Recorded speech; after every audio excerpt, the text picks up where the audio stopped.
In the run-up to T2S next year, Deutsche Bank and Global Custodian hosted a survey to determine the industry's readiness for T2S and how they will access the new settlement platform. I'm here today with esteemed guests of the securities services industry to talk about some of the findings of the survey in terms of readiness of the industry and institutions' plans going forward. I'm Chenne and I'm with Global Custodian. My name's Clarke. I work for Deutsche Bank in the Global Transaction Banking division, associated to our core custody businesses within product management, and I'm responsible for the client and product solutions that we deliver as part of Target 2 Securities. I'm Edwin Pauw, product management at Euroclear, in charge of the European markets, and that includes, of course, Target 2 Securities, not only the readiness of our CSDs to connect to Target 2 Securities, but also the evolution of our business model following all the changes we anticipate from Target 2 Securities and a high level of harmonization in Europe. So I'm Mehdi from the European Central Bank, working on the T2S project there. I'm in charge of the product and the delivery part of it. So with the first question, at Global Custodian, we, as well as other organisations, have presented T2S as having important implications for the industry. We've been promoting it for some years. In the survey, however, we found around 10% of the people we spoke to professed to no knowledge of T2S, and a further 10% saw no value to them from it, and more than half of the remainder regarded its benefit as being limited to centralised access to settlement in the region. The question I have for participants is the industry perhaps deluding ourselves about the extent of the likely behaviour change and the benefits of T2S? Or have we simply done a poor job at getting the message across? I'll start on this one. I don't think we've made a poor message of it. I think we've got to look at the wider context of where we are. Since the crisis, there's been such a huge amount of regulatory and infrastructure change.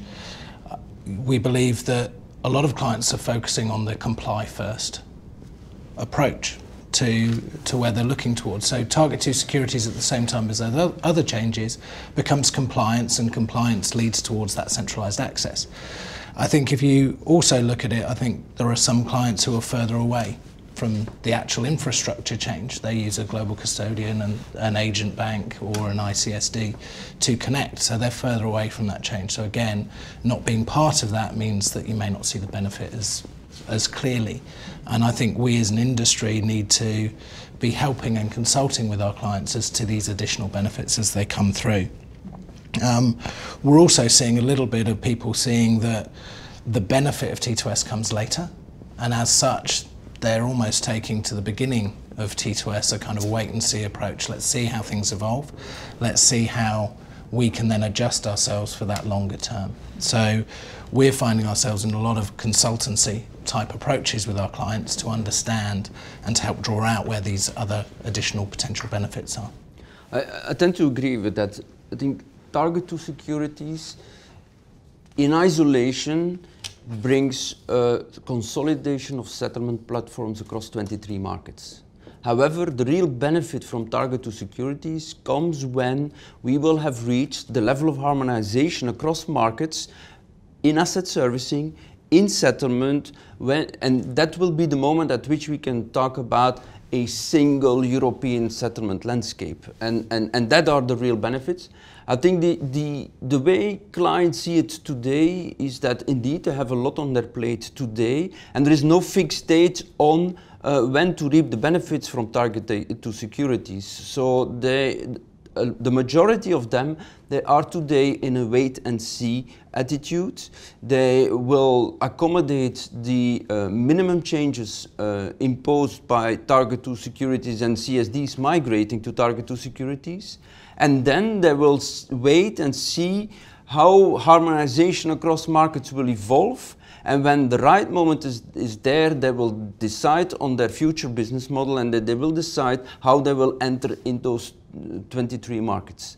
So today I think the clients, they are very much in a wait-and-see method, focusing on the must-dos, and then they will position themselves later when it becomes more clear how market practices in the different markets is converging.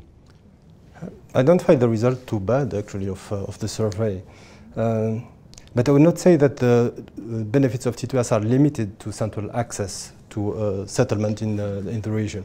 I would say that it's at the minimum as large as offering a centralized access to settlement in the region. My view is that what is not well measured today is the current situation rather than the benefits of T2S. Because simply people are used to the current situation. But the cost of the fragmentation today is huge. It's very, very high, and this what will be removed by T2S. So maybe some have not measured this yet, which is not bad, probably, because it means that there will be more room for change of behavior and additional benefits once they realize what T2S is bringing to them. I think the other perspective is you look at it from a name point of view, and Target 2 Securities points to the security side, and by far the biggest benefit that you can get in the short term is actually in cash liquidity, and how closely tied Target 2 Securities is to the Target 2 platform, and the fact that you can take what is today a very siloed infrastructure approach across the markets, where you've got to have direct access, you've got to be connected to each central bank. Now you can be connected to one central bank and access that whole pool and have a single pool of cash where you can benefit from that sale in Italy helping you to fund a transaction in Germany. And I think that's the side of it that's not really coming up. People are focusing a little bit on the functions and not really that wider picture. But there I have the feeling that I think where it's well understood that thanks to Target 2 Securities, for your cash central bank money settlement in euro, you can use a single account. I think that a number of our clients are still discovering exactly how the self-collateralization mechanism and all those tools work to fully exploit them. So on one hand, I would say, yes, the big principles have been well understood. On the other hand, I would think to really maximize, for instance, on the cash side, the benefits from T2S, I think clients are still discovering how they can really pool their collateral to generate the liquidity in mechanisms like self-collateralization. So I think we're a little bit still in discovery mode when you go back to the details and you really want to find out the full optimization. It's interesting.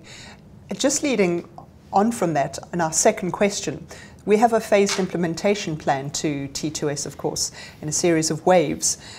So of the respondents to the survey who have an implementation plan, more than half to expect to realize the benefits either between wave 3 or wave 4, or after wave 4. Now, is the phased implementation too cautious? And does it risk delaying the benefits to participants too far into the future? Maybe I can start with this one. I don't know if you have been too cautious, but we have been cautious for sure, and this was intentional. T2S is a very ambitious idea, and as you know, any ambitious idea, it has some component of risk. It's surrounded by obstacles and barriers, and we are central bankers, so we are risk averse, we are cautious.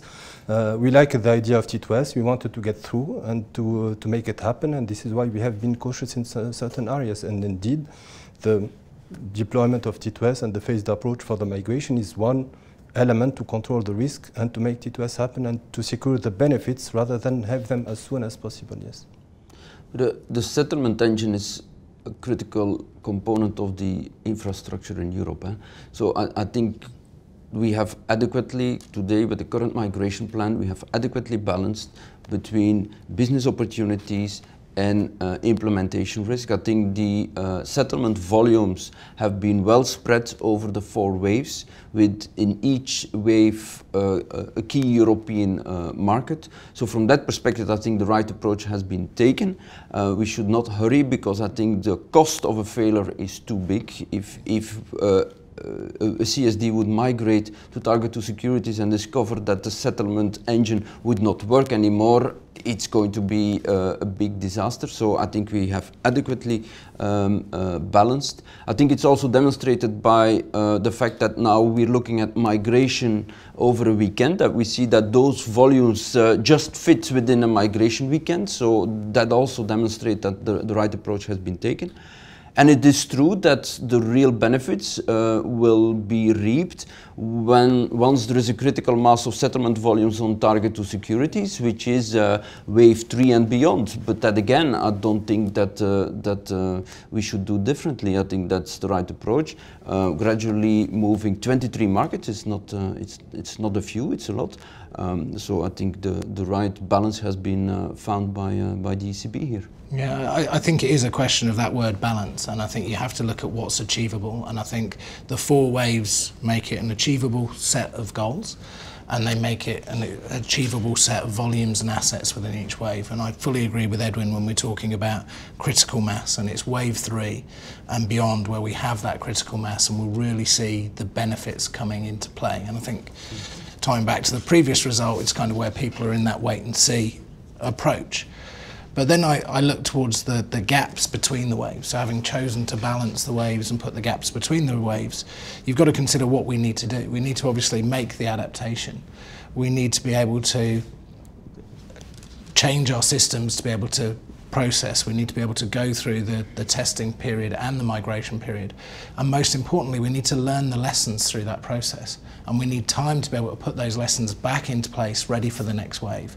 And I think that balance of having sort of the 9 months after the first wave and then into the sort of 6-month periods gives you that opportunity to refine how you approach as a market and make sure that this is as smooth a transition as it possibly can be, because it is vitally important that we get this right.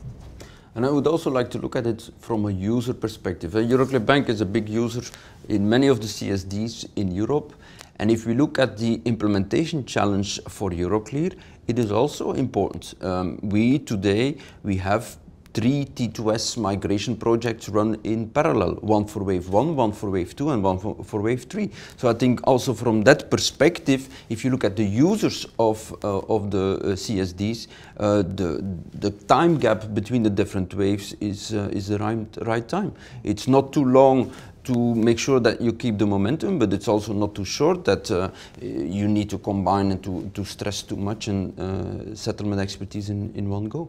Oh, it's clear that we did not authorize ourselves to fail with T2S. We are not authorizing ourselves to delay the project, so probably we'll be launching on time the different waves, and the level of readiness of the different CSDs and market is going that direction, confirming this plan. But moving quicker would have been a serious risk on the project. So I think that we have the right approach with this to succeed, and things are going well so far. So we'll start seeing the benefits little by little, but I agree with Edwin and Mike. Yes, it's a project of integration of settlement platforms. And in order to see some benefits from there, we need to see the mass of CSD joining T2S and the business growth there increasing little by little, and this probably will be achieved starting from wave 3 and beyond. Yeah, I think the one thing that's really key, and it's where we've done a lot of work with our clients, is it's key that you have a plan in place, even if you're not executing that plan now within where you are in the waves, and that the benefits may not come until later in the waves. You've got to have a plan in approach as to how you're going to position yourself in that post-T2S environment. And all it then becomes is a journey as to when you start to make each change.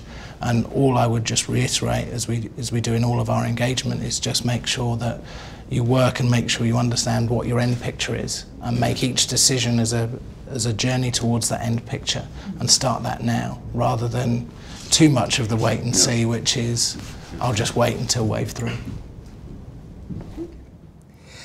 If we can talk about connectivity now.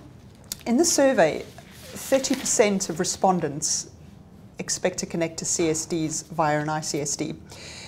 Then a further 30% expect to use an agent bank or a domestic custodian. And only 15% expect to connect directly to issuer CSDs. So I'd like to hear from you, what are the implications for settlement businesses of both ICSDs on the one hand and agent banks on the other?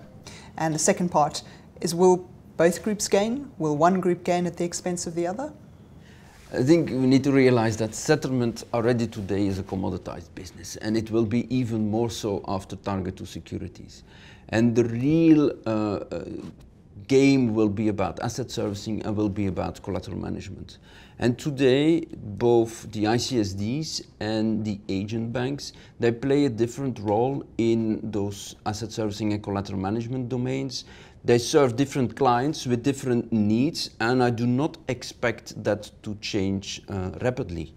I think that it is clear that most of those service providers are today developing asset servicing only offers, because it is expected that more clients will want to connect directly to the settlement platform.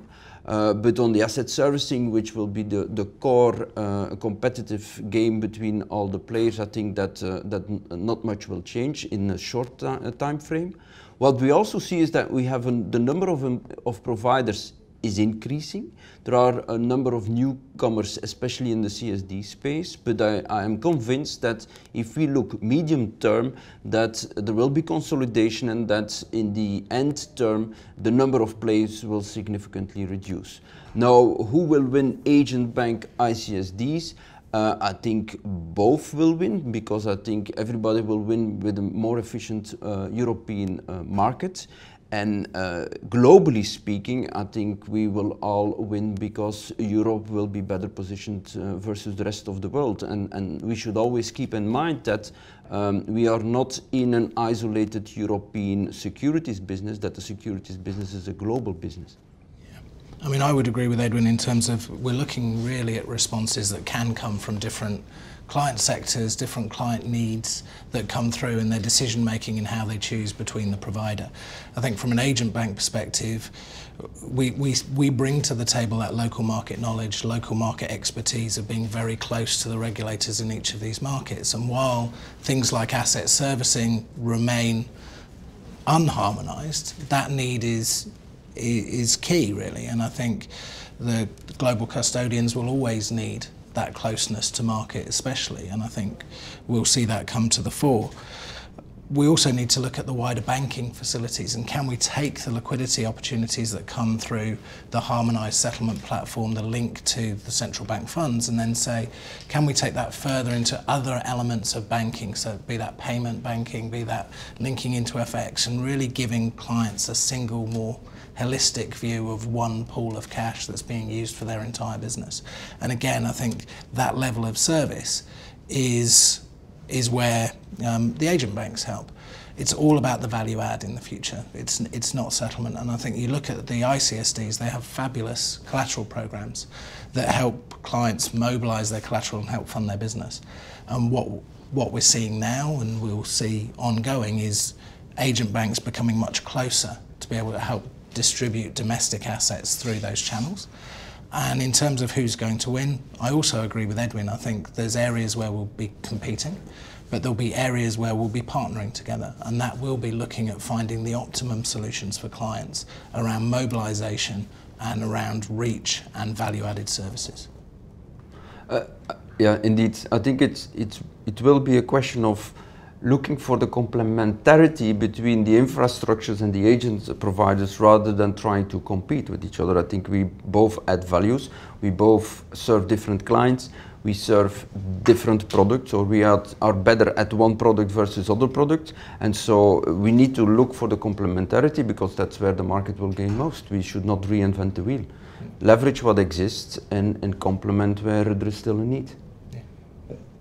T2S will create a more efficient environment, but also competitive environment. And whenever there is competition, there will be winners and losers, of course. But I don't expect that one group of actors will win and another group will lose. But within each group, there will be winner and loser for sure. So the competition will not be horizontal between the different components of the chain, but rather not vertical between the different components of the chain, but rather horizontal. So for each component there will be competition, and the one who will propose the better offer, the best offer, will be the one winning the competition. And we have to remember the client is central to all of us and what all of us do. And it's the client needs that's going to drive this, and it's the bringing together of complementary solutions or finding the right value-added solutions for the clients that will win out over time. So it's very black and white to say agent banks versus ICSDs. I think there's going to be a lot of grey, there's going to be a lot of bringing complementary solutions together, and there's going to be some winning ICSDs and some winning agent banks.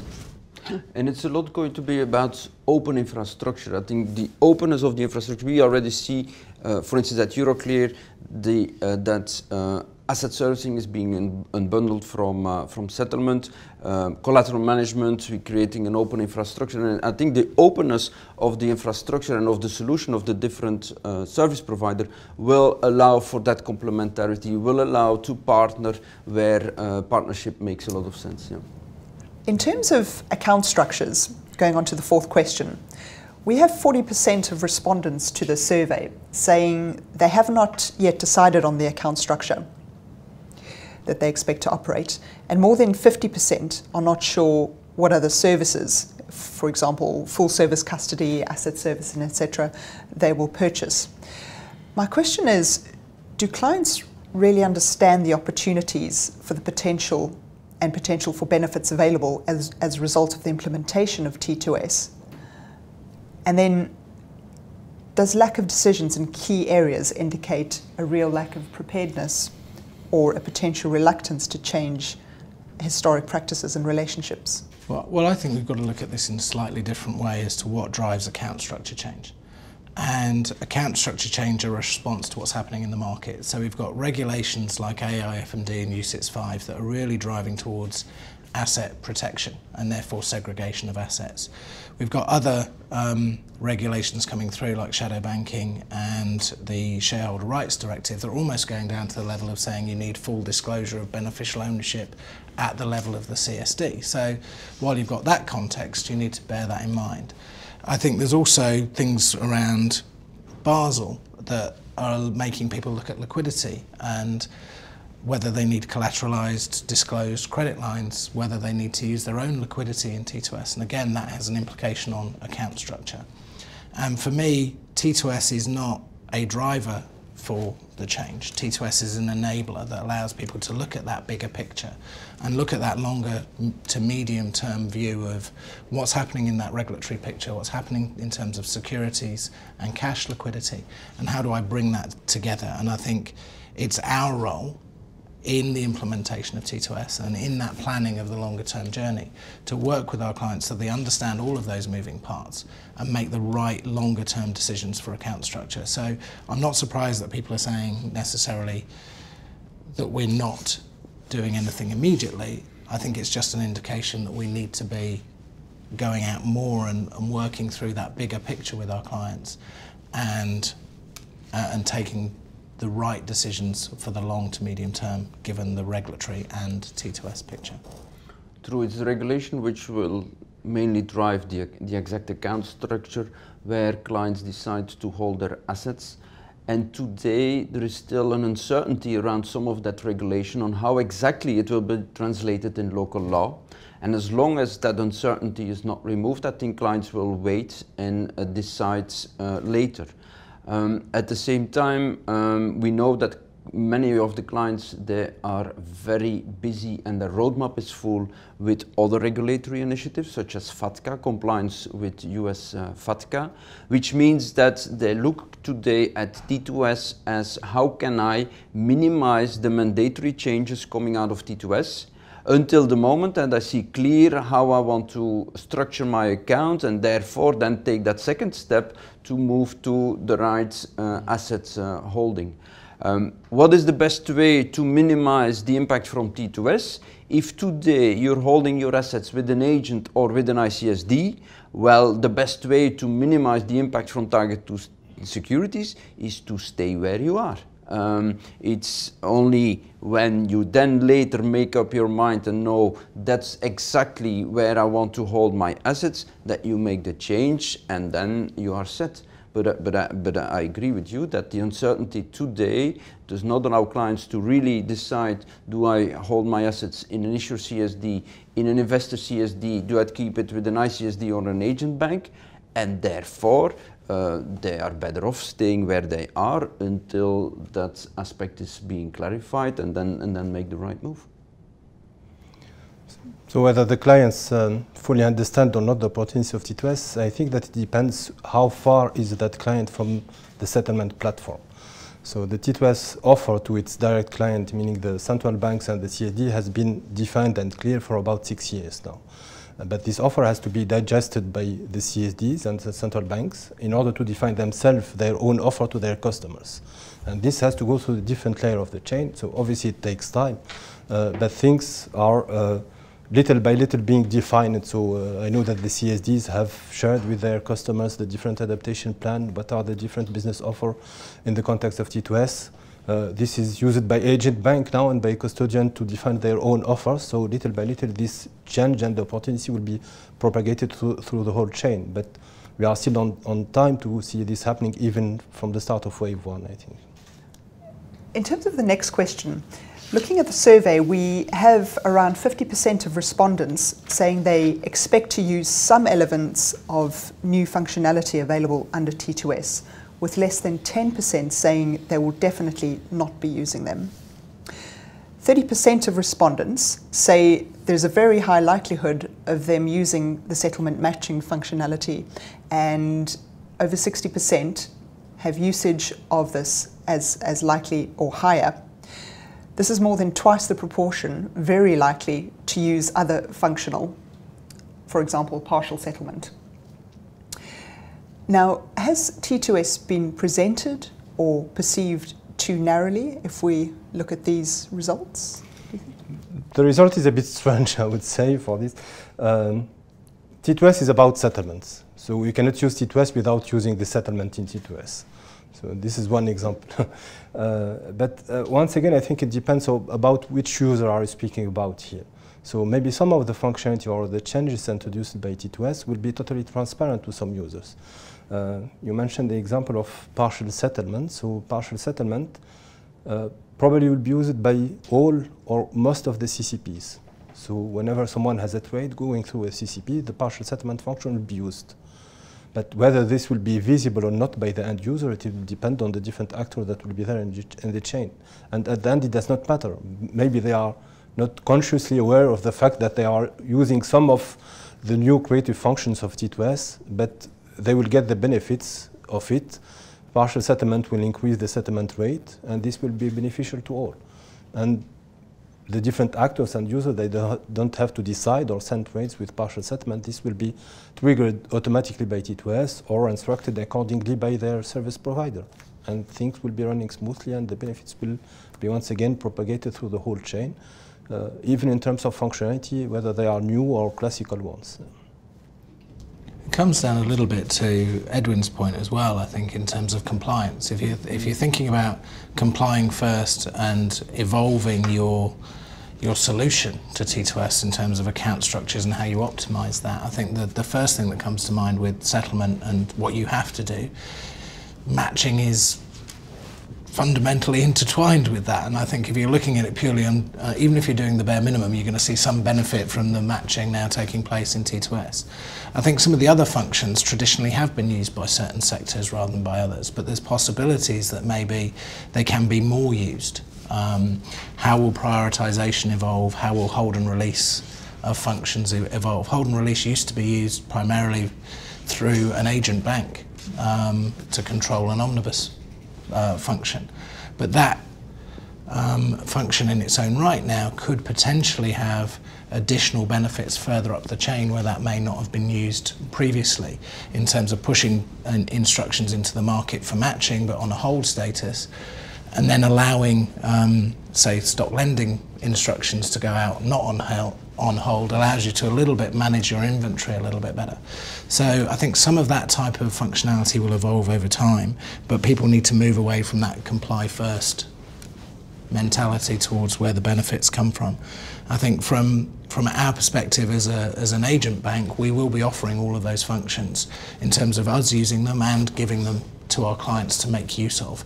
And then I think it's really just that consultancy and working with the clients to say how can those, as they're reviewing their future business models, how can those functions really help them optimize and make themselves much more efficient as we move forward. So I think it's a question of timing. We will evolve, they will come later. I think it's also clear that, I mean, the benefit from improved matching is obvious. Benefit from other functionalities, partial settlement, hold and release mechanism, they are there. They're well understood by the infrastructures, the CCPs and the CSDs who are already leveraging those functionalities today. I think they're well understood by global custodians. Are they well understood by all the market players? I'm not so sure yet, so I think there is also a period of discovering, see what benefits you can get out of those settlement functionalities. I mean, it's also clear that partial settlement has its benefits, but also its disadvantages. So you also need to take those into account, so it's a less obvious decision. What I think we also need to realize is that settlement is only a tiny component of the post-trade processing. So if you really want to talk about an efficient securities market in Europe, you need to look at from trade to settlement. And so there are different layers there are different processing layers, so that efficiency, I think, will need to be addressed as well. Also, I'm wondering if the focus on matching today is not related to the immediate and pressing a change from T+2 to T+2, where all clients are today very much involved in preparing for that switch in settlement cycle, and therefore it's high on their agenda today. So is that not reflected in the survey? I don't know, but it's clear that matching today is an important component and has an increased focus to prepare for the move to a T+2 settlement cycle in Europe. Yeah. But it will be an iterative process on the long run in any case. So the users need to be exposed to the new platform and see what are the functions that are useful or not to them, and based on that they might require additional changes to T2S, so the scope will be little bit by little fine-tuned according to the different needs, and things will be moving little by little. So probably maybe some of the functions that are offered by T2S today will not be that much used, and others will be required as soon as T2S will start. But this is a normal cycle whenever we launch a platform of this nature. And I think as that evolves, what you'll see is there's products and new products and services that come to the table that have those within their backbone. Yeah. So clients won't necessarily, even in the future, necessarily know that some of those functions are being used, but new products will be able to be built on top of what is that base platform that's now harmonized across the region. So again, I think it's the market needs to digest and needs to move and develop as we go forward. Next question, if we look at the further benefits of T2S, in the survey, almost half of respondents, around 45%, expect to use their own central bank as their source of payments liquidity post T2S. 23% expect to use their agent bank as their payment source for T2S, and the remainder, which is around 1 in 3, have not yet decided. My question is, what changes, if any, might be expected to be seen vis-à-vis the role of central banks post T2S? I would be interested in hearing from Mike and Edwin about central banks. I think by far, we've already touched on a little bit that liquidity is key, and the ability to move to that sort of single central bank relationship and make use of collateralization tools that are there to really optimize liquidity are key. However, I think it's not a simple decision for people to take. I think people need to say, right, that's the benefit, I think I want to go and get that benefit. But you have to actually take that bigger picture back and look at your entire business and what is the model behind your entire business. Most of our client base, as an agent bank, don't have central bank relationships, a number do. Even if you look at having had a central bank relationship, how do I best use that for my business? Well, you need to take that step back, and if you're traditionally in an agent bank's omnibus structure at the CSD, you get certain there are certain cost benefits if you're buying other products through that agent bank. So we have an integrated direct market access product that is cost efficient because of the fact that it utilises that omnibus structure. If you say, I want to use my own liquidity now, we have to move you away from an omnibus structure into a segregated structure. And being in a segregated structure introduce extra cost into the settlement process. So you need to make sure that you're looking at the benefits you're going to get from liquidity versus the costs that you're going to get from the settlement side. Also, if you look on the, Edwin's touched on asset servicing only and the unbundling of components. Your asset servicing provider is also acting as a local fiscal agent and a withholding tax agent.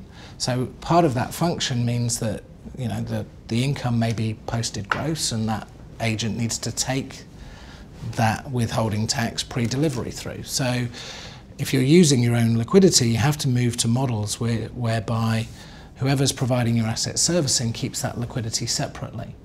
And they then have to perform the functions on that. Some of the CSDs are allowing that split between settlement and asset servicing funding to be able to, having recognised that distinction.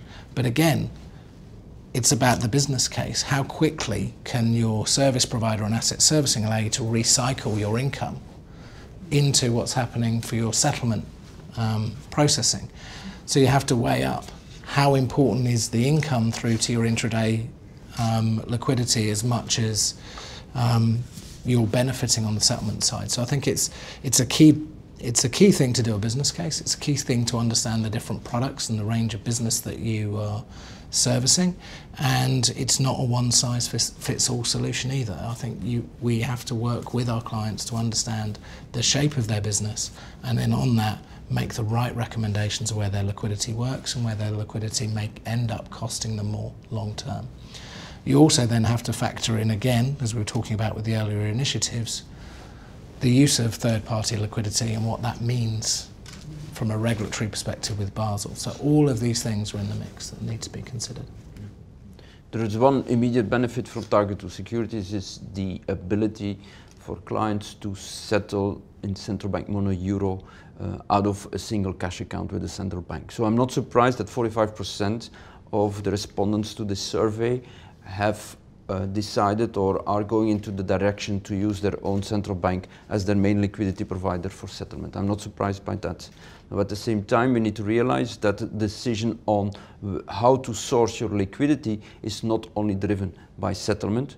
It's, for some clients, not only limited to euro liquidity. And so, as Mike rightly says, there are asset servicing impacts. There are other banking services clients are looking for. Some clients do not have a relationship with central banks for one reason or the other.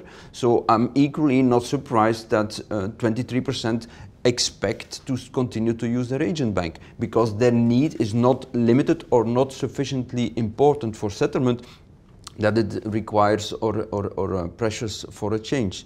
So I'm not surprised by the answer from this survey, frankly. I don't think that the central bank will change their role in the post-T2S, but probably there will be more of the central bank in their current role. So there will be more demand for central bank money, probably. As mentioned earlier, it will be possible from a single dedicated cash account to do settlement in multiple CSDs. So this is broadening the geographical area for each central bank in terms of provision of cash. The auto-collect functionality will be in the heart of the T2S system. This is a key function of providing credit whenever it's needed for security settlement by the central banks. So their role will be more stressed and key in the post-T2S environment. But the role, I don't expect it to change. The key function of a central bank is to provide credit and to provide liquidity, and this will continue to be the same in the post-T2S environment. And I think if you look towards the agent banks and the services that they provide in commercial bank money, do I think that will change? No, I think it will continue. And I think we have to just recognise that although the world is changing, the mobility of liquidity and the mobility of collateral is key. And when it comes to things like liquidity, if we're going to succeed in working with the central banks and allowing people to benefit from T2S, we have to look at the things that we can provide around simple cash liquidity for settlement. It's, can we tie into payments? Can we tie into FX? Can we give holistic views of cash across multiple providers? Can we give investment options? All of those things, I think, will play a key in the commercial bank money world on top of that central bank relationship, because we will have to be able to distinguish ourselves from just a centralised pool for those clients who already have central bank access. Moving on to the next question about companies' plans and processes for T2S. We learned that 47% of respondents to the survey do not have an active T2S plan or process in place yet, including 1/3 of those respondents expecting to be active users of T2S in some form. 1/3 of all respondents are very or extremely confident in their own ability to be ready for T2S. A slightly lower proportion are equally confident of their security settlement providers, whereas 44% are as confident about their payments provider's readiness. So the question is, should we be concerned about the state of readiness of the prospective participants, or are these figures better than what you would expect? Depends what is meant by readiness in this context. So from the technical perspective, I think that all actors will be ready on time. Whether they will be directly connected to T2S, going through a CSD, through a custodian agent bank, really confident, and we see more and more evidence of that, that all market actors should be ready on time and be able to connect and to interact with T2S. And this is why, as a representative of the T2S provider, I'm not concerned that much. But the answer is maybe different from the business perspective. Whether all actors are equally ready from the business perspective to measure the opportunities and changes of T2S and try to be prepared for that and turn this into positive outcome for their own institution, maybe the answer there differ from one institution to another. I mean, it comes down to that wait and see comment that I think has been throughout a lot of these questions. I think a lot of people are in that wait and see mode. The benefits are coming in, you know, later down the line in wave 3, wave 4, when we've got the critical mass. I think the key point that comes out for me a little bit is the provider readiness. If we've got, you know, slightly less than 1/3, I believe, are very like thinking that their provider's ready, that's great, but what about the other 2/3? What do we need to be doing better in giving that readiness? Now, I can understand it to a certain extent. I think some of the information coming through from infrastructure and from providers has been late to the table. I think there's still some unknowns that are there in this journey, but they'll become much more clear, and I think we'll see that readiness picture coming a little bit more when we know more about pricing as we get closer towards testing. As people understand fully how their messages will change, I think people will get a much better sense of that readiness. I think as an industry, though, we need to sort of take a step back and take a think about this result a little bit and say, what can we be doing better in transparency towards what it is we're doing and where we are and the services that we will offer and when those services will be available and what those services look like and what those services will be costing. We've taken the approach to be completely transparent throughout. All of our clients gain access to our project status, they gain access to our product plans, they come and attend roadshows, we visit them very regularly. I think we all need to just continue on that vein and really start being much clearer as to where we are, what information is available, what information isn't, what we're going to do as a result.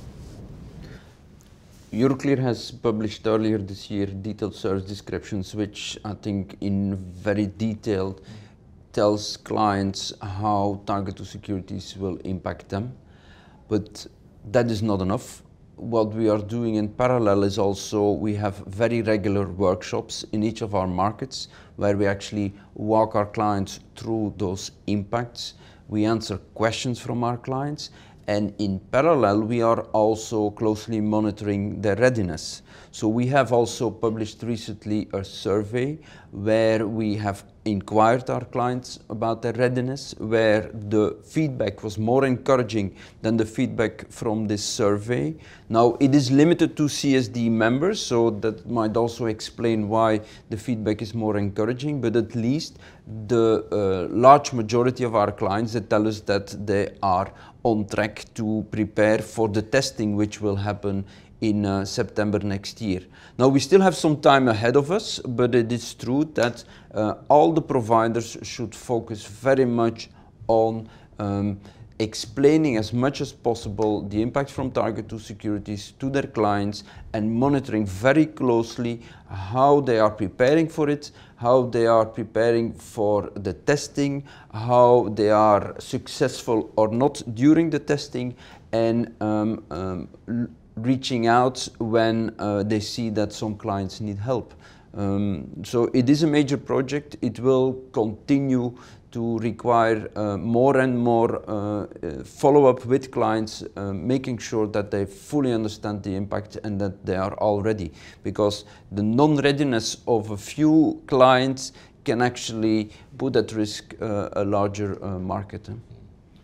Like many other topics that we covered earlier today, I think that things have to go through the different layers of the chain. So 2 years ago, the question was still whether T2S would be there or not. Last year in Cybus, the question was whether it will be on time or not. So at least people are convinced that it will happen. Now we know that there will be at least one provider that is ready, it's the Eurosystem. So not only because T2S is there, but also in terms of organization, we are setting up the organization that is needed even for the operation of T2S.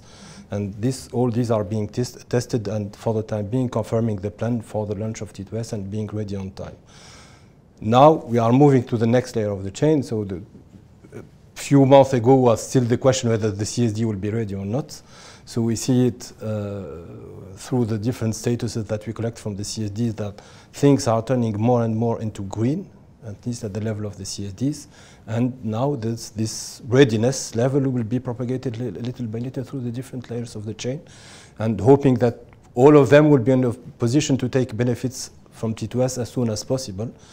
No doubt, once again, about their ability to interact and to technically connect to T2S. About the business aspect, it's up to them to make the right decision. And it's exactly about how far you are away from the chain. And I think one of the things that we're doing as an agent bank is actually sort of taking the time pressure from our clients by saying you don't have to make the decision for day one. You can continue as you are given this bigger picture. So I think as long as we get through to that chain that, you know, the Eurosystem's ready, the CSDs are ready, the agent banks and ICSDs are ready, and we're, you know, well on the way to being ready. It's not a question of if, it's a question of it's happening now. We're going to be ready. It's then the rest of the market and the people who are less directly connected, they can take their time around how they move and they can take their time around where some of this benefit comes through. We still need to educate though, and we still need to say where the benefits are, and we still need to plan. The infrastructures are the first ones to focus on, and as you say, the CSD status report today is quite comfortable. Then the next layer we need to look at is the members of the CSDs, and we've seen that a lot of CSDs also try to mitigate a little bit the impact on them, for instance not forcing them to move to ISO 20 or 22 messaging, so that already reduces the impact on their side, and the further you then go down the chain, the more you're able to shield the clients from the impact of Target 2 securities. So again, focus will need to be there for the next couple of years, but I'm not in a mode today where I think that we are not on track to implement. I had one final question, if that's all right, in terms of the business model and how that's changed with T2S. If we hadn't had such an initiative, do you think there'd be as much change to service providers' business models? Would there still be similar, the concept of shared infrastructure or synergies between infrastructure, would those same ideas still be there? It's a difficult question in some ways. I think from our perspective, if I look at it, I think we have to find as an industry, we needed to find a way to be more cost effective, and T2S is a way to get there. And I think that T2S is also a great enabler for the regulatory pressure that we've been put under, because it does make the implementation of solutions towards the regulatory problems easier as it comes on board. And I think we must remember that.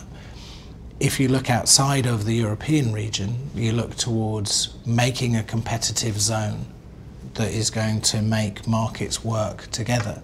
You look at the ASEAN initiative in Asia, a group of countries coming together and saying we must make this more efficient, we must be able to bring this together and harmonise in order to make this a much more investable and easier investable affiliation. We are seeing those same moves happening there without T2S. Is it as easy? Probably not. I think we, again, as an agent bank in that instance, we're kind of providing the glue together between the CSDs that almost gives a T2S-like solution. So I think things would have happened. I think T2S is the right thing to have happened. I think what is on the agenda today, which is triggered by T2S, is a lot of harmonization of market practices in Europe. That agenda was already there yesterday.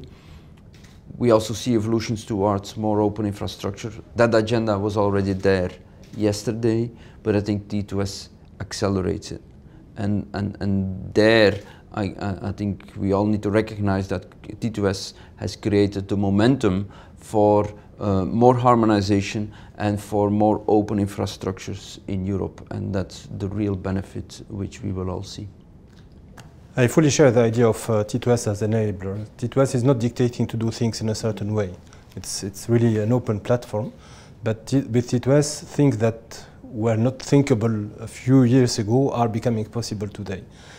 So this technical feature is allowing the CSDs and different actors in the market to make good use of it in order to enable some benefits, enable some harmonization. This is not dictated by T2S, but the context, the integrated market was requiring an infrastructure like T2S to become possible. Good. Well, in terms of the questions, I think we've covered all of them very well.